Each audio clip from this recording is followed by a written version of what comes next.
தாத்தாவை மனப்பூர்வமா விரும்புறதாக சொல்லுங்க. கல்யாணத்துக்கு தயாரான்னு கேட்டா இப்பவே தயார்னு சொல்லுங்க.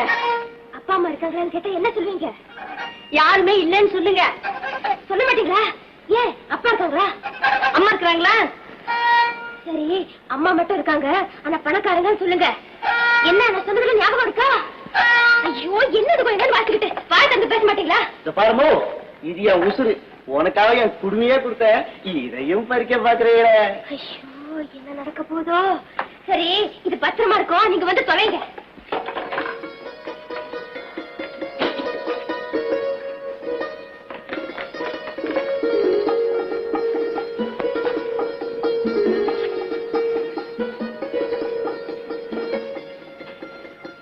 தாத்தா, தாத்தா,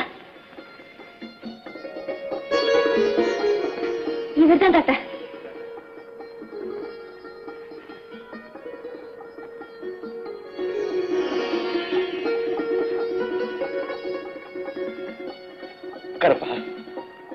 பரவாயில்லைங்க, நிக்க கூடாது, சும்மா உட்கார். என்ன இது? நாக்கால உட்காருப்பா. பாத்தீங்களா டாக்டர், என்னதான் பணம் இருந்தாலும் அடக்கத்தை பாத்தீங்களா? பேர் என்னப்பா? கந்தரா? ஐயோ, கந்தன் இல்ல, இல்ல தாத்தா, காந்தன். காந்தன் சொன்னாரு இல்லைங்க. காந்தனா? Very good, very good. ரொம்ப பொருத்தமான பேர். இல்லன்னா கல்யாணமே வேண்டாம் சொல்லிட்டு இருந்தவன காந்த மாதிரி ஈர்த்திருக்க முடியுமா? மிஸ்டர் காந்தன், ஒரு முக்கியமான விஷயம். நான் இப்ப கேட்கறத நீ ஒன்னும் தப்பா நினைச்சுக்காத. இப்படி கேட்கறது கூட கொஞ்சம் அநாகரிகம் தான், இருந்தாலும் ஒரு திருப்திக்காக. Just understanding. என்ன ஜாதி? ஆண் ஜாதி. தாத்தா, இவருக்கு ஜாதினாலே பிடிக்காது. ஜாதி இரண்டொழிய வேறு இல்லைங்கிறத இவரோட பாலிசி இல்லைங்க. அது கரெக்ட் தான். Correct correct. அப்பா அம்மா எல்லாம்? அப்பா இல்லைங்க, அம்மா தான். அவங்களும் உடல் நல சரியில்லாம இருக்காங்க. பாவம். எங்க இருக்காங்க? குடிசையில. குடிசையிலையா? தாத்தா, குடிசைன்னா அது சாதாரணமான குடிசை இல்ல, வந்து ஆசிரமம். அதாவது இவருடைய அம்மா அனாதைகளுக்காக ஒரு பெரிய ஆசிரமமே கட்டி விட்டுருக்காங்க. அததான் இவர் குடிசைங்கிறாரு இல்லைங்க. நல்லா இருக்கு, நல்லா இருக்கு. ஏன்பா படிப்பு ஏதோ எல்லாம்? படிப்பு ஏதுங்க, ஏதோ 2 எழுத்து படிச்சிருக்கேன். தாத்தா, பிஏ. ஓ, அதான் 2 வயசுங்கிறாரா? இல்லைங்க. அதான் பிரசாதமா பேசுறாரு. சரி, குடும்பத்துக்கு ஏதாவது தொழில்? தொழில் என்னங்க, காலையில் எழுந்திருச்சு இந்த மாடுங்கள்லாம் கட்டி மேய்க்கிறதுக்குள்ள போதும் போதும்னு போயிடுதுங்க. தாத்தா, சொல்லாத சொல்லாத, நான் புரிஞ்சுக்கிட்டேன். டாக்டர் புரியுதா உங்களுக்கு? புரியாது. மாட்டு பண்ணு, டெய்ரி ஃபார்ம். டெய்ரி ஃபார்ம் அந்த காலத்தை தான் ஃபர்ஸ்ட் கிளாஸ் பிசினஸ். ஷாம்லா, நீ கட்டிக்காரி மட்டும் இல்லம்மா, அதிர்ஷ்டக்காரி கூட. சரி, எல்லாம் கொஞ்சம் வெளியே போங்க, நான் காந்தன் கிட்ட தனியா பேசணும். எதா இருந்தாலும் பெட்ல இருந்து பேசுங்க, பெட்டை விட்டு எழுந்திர கூட நான் சொல்லலையா? அப்ப நீ கொஞ்சம் போங்க வெளியே. ஆமா, போங்க போங்க. நீ மட்டும் என்னவா? ஓ, என்ன தாத்தா? என்னம்மா அது? உன்னை பத்தி தானே நான் பேச போறேன். ஓ, நீ இருக்கலாமா? ஓ. மிஸ்டர் காந்தன், கதவை சாத்திட்டு வா.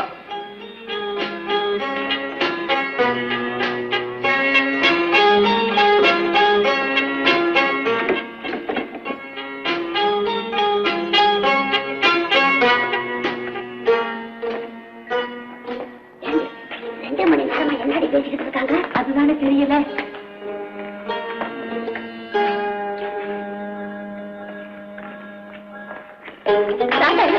என்ன சொன்னாரு? என்ன சொன்னாரு?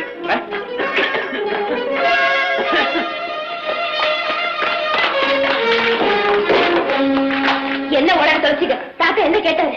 என்ன கேட்டாரு தெரியுமா? என்ன? எப்படா இந்த சியாமலாவை மயக்கினேன்னு கேட்டாரு. நீங்க என்ன சொன்னீங்க? என்ன சொன்னேன் தெரியுமா? அட சொல்லி தொலைங்களே. கண்ணடிச்ச, கைய பிடிச்ச, காதலிச்ச.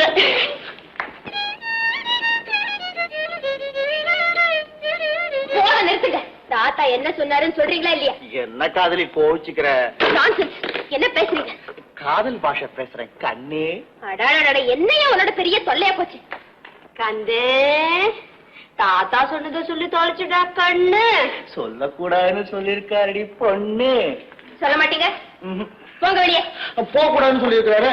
நான் இங்கேயே இருந்து உன்னை கண்ணாலம் கட்டிக்க போறேன். சரி சரி, அதிகமா பேசாதீங்க. நீங்க வந்த வேலை முடிஞ்சு போச்சு. உதவிக்கு ரொம்ப நன்றி. போயிட்டு வாங்க. தாத்தா கூப்பிடுவாரு. அத பத்தி நீங்க கவலைப்பட வேண்டாம், நாங்க பாத்துக்கிறோம். சரி, வர சொன்னீங்க வந்தேன், போ சொல்றீங்க போறேன்.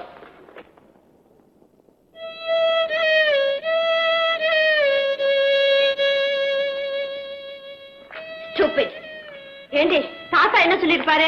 அவர் என்ன கேட்டாரோ இவர் என்ன சொன்னாரோ ஒண்ணும் புரியல. அம்மாமா காந்தம் எங்கம்மா? ஏன் ஐயா கூப்பிடுறாரு? எதுக்குன்னா என்னமோ தெரியல, திடீர்னு காத்தனை கொண்டு வான்னு சொன்னாரு. அவர் எங்கம்மா? நான் கூட்டிட்டு வரேன். இப்போ சீக்கிரமா கூட்டிக்கிட்டு வரணும். ஏண்டி திட்டி அடிச்சுட்டேன், இப்ப என்ன செய்யறது? போய் கூப்பிடுவோம்.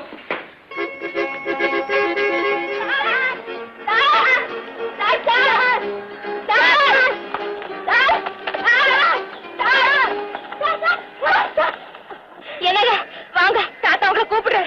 இதுக்குதான் சாரா என்ன கிண்டலா பண்றீங்க? வர சொல்றீங்க, போக சொல்றீங்க. நான் என்ன உங்கள்கிட்ட வேலைக்காரனா? ஐயோ அப்படி சொல்லிடாதீங்க சார். செய்ய வந்த உதவியை முழுசா செஞ்சுட்டு போங்க. என் வேலைதான் முடிஞ்சு போச்சுன்னு சொல்லிட்டீங்களே, இதுக்கு மேலேயும் நடிக்கணும்னா வேற யாரையாவது தேடுங்க. ஐயோ இனிமே ஆள் மாத்த முடியாதுங்க. தாத்தாக்கு உங்களை பிடிச்சு போச்சு. உங்களுக்கு? எனக்கும் தான் உங்களை ரொம்ப பிடிச்சு போச்சு. ஷியாமளாவுடைய வருங்கால கணம். இனிமே இத்தனை லட்சம் சொத்துக்கும் அதிபதி இவன் தான். புரியுதா? உங்களுக்கு தான் சொல்றது புரியுதா? புரியுது. இன்னும் 20 நாள்ல காந்தனுக்கும் ஷியாமளாவுக்கும் திருமணம். அதுக்கிடையில நல்ல நாள் கிடையாதுமா, அவசரப்பட்டா முடியுமா? நான் அதுக்கு சொல்லல. வேற எதுக்காக சொல்ற? அதுவரை நான் உயிரோடு இருப்பேன்னு பாக்குறியா? பயப்படாதம்மா, நான் நிச்சயமா உயிரோடு இருப்பேன். என்ன உங்களெல்லாம் திருப்தி தானே? எங்க திருப்தி இருக்கட்டும் மாமா. உங்க உடம்பு இருக்கிற நிலையில இப்ப கல்யாணத்துக்கு என்ன அவசரம்னு கேக்குறேன். ஆமா தாத்தா. என் உடம்பு இப்படி ஆறதுக்கே அந்த கல்யாணம் தான் பண்ணணும். அது நடந்துட்டா எல்லாம் சரியா போயிடும். கவலைப்படாதீங்க. பாவம் தாத்தாவுக்கு எதனாச்சுன்னு எதிர்பார்த்து வந்தீங்க. நீங்க வந்தது ஒண்ணு வீடு போகல. ஷியாமளா கல்யாணத்தை பார்த்துட்டு சந்தோஷமா சாப்பிட்டுட்டு போங்க. இந்த வீட்டுல நடக்க போற ஒரே கல்யாணங்கிறதுனால இதை பிரமாதமா நடத்த முடிவு செஞ்சுட்டேன். இந்த வேலையெல்லாம் நீங்க தான் கவனிச்சிடும். நான் கவனிச்சுக்கிறேன் மாமா. கல்யாணத்துக்குன்னு 20 நாள் இருக்குல்ல, அதுக்குள்ள என்னென்னமோ செய்யலாம். அதை இப்ப இருந்தே செய்ய ஆரம்பிங்க. புறப்படுங்க தாத்தா. ஏப்பா போயப்பா குலத்தை பார்க்காம கூட்டத்தை பார்க்காம இப்படி மொட்டை தலைக்கு முழங்காலுக்கு முட்டுக்கடை பாக்குறாரு. இதுக்கு என்ன செய்யறது? என்ன செய்யறது? புதுசா வந்திருக்கிறவங்க கிட்ட எல்லாத்தையும் ஒப்படைச்சிட்டு தலையில துணியை போட்டுட்டு காசியோ ராமேஸ்வரம்னு போக வேண்டியதான். மீனாட்சி, அதெல்லாம் புண்ணிய ஸ்தலம். அங்க போய் உன் காலை வச்சாரு. அதுல ஒண்ணும் குறைச்சல. எவ்வளவு ஆக்கி போட்டா வாட்டமா உட்காந்து திங்க தெரியும். ஏய்யா நீங்க எல்லாம் ஆம்பளைங்களா? எதுக்கு வெக்கம்லாம் வேட்டிக்கிட்டு வெளியே வர்றீங்க? என்ன மீனாட்சி, என்னையும் உன் புருஷன் கூட சேர்த்துட்டிய? கேட்காம என்னென்ன செய்யறது? இந்த மாதிரி நேரத்துல நல்லா யோசனை பண்ணி வந்திருக்கிறவன் அடிச்சு வரா, நாளைக்கு அவன் நம்மளே வரட்டிட்டா எங்க போறதுக்கு என்ன செய்யறது? அத பத்தி தான் யோசனை பண்ணிக்கிட்டு இருக்கேன். ஒண்ணு தோணலையே. ஏண்டி உன் மகன் பெரிய சாணிக்குன்னு போயிட்டு இருப்பியே, அவன் மூளைன்னு ஒண்ணு தோணல. இது மாதிரி சின்ன விஷயத்துக்கெல்லாம் மூட வேண்டியது இல்லப்பா. முரட்டுத்தனம் இருந்தா போதும். இருட்டட்டும், எல்லாரும் தூங்கட்டும். அடிக்கிற அடியில வெடியறதுக்குள்ள அவன் ஊற விட்டே போறானா இல்லையா பாரு.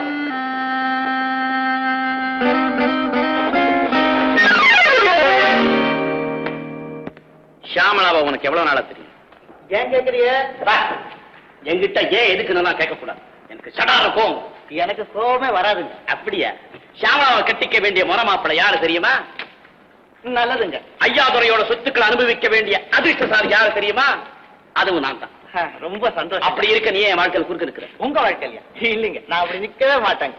இப்பவே ஷியாமளா கிட்ட போய் நீங்க சொன்னதெல்லாம் சொல்லிவிட்டு அவங்க போ சொன்னா உடனே போயிடுறாங்க.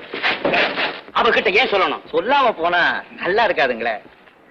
நான் சொல்றேன் காந்தா, நீ சொல்லாம தான் போகணும். நான் சொல்றேங்க, சொல்லிவிட்டு தான் போகணும். என்னடா அது?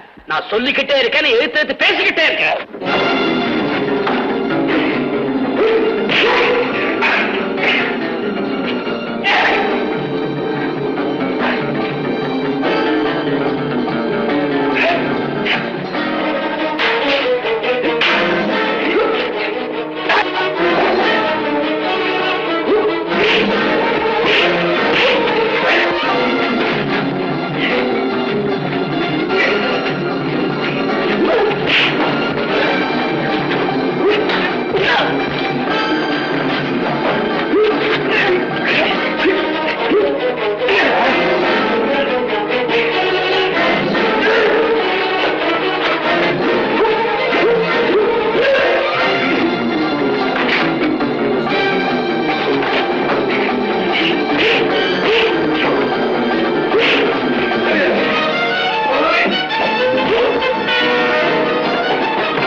சபாஷ் காந்தா சபாஷ்.